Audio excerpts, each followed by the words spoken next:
Bacteria can resist the effects of antibiotics through several mechanisms. They may secrete enzymes that destroy the chemical structure of the antibiotic. For example, penicillin-resistant bacteria produce an enzyme called beta-lactamase.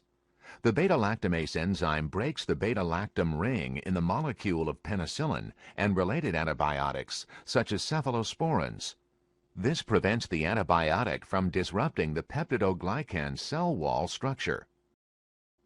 Other bacteria prevent antibiotics such as tetracycline from passing through their cell membranes. They do this by changing the structure or charge of pore proteins. Even if the antibiotic can penetrate the cell, a resistant bacterium can make it impossible or more difficult for the antibiotic to bind to its target. Sulfonamides are antibiotics that compete successfully with PABA for an enzyme binding site in the folic acid synthesis pathway.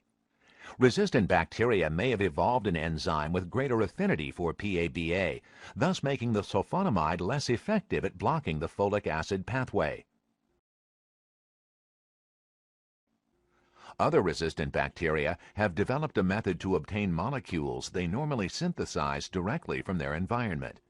Therefore, they aren't affected by the blockage of the biosynthesis pathway.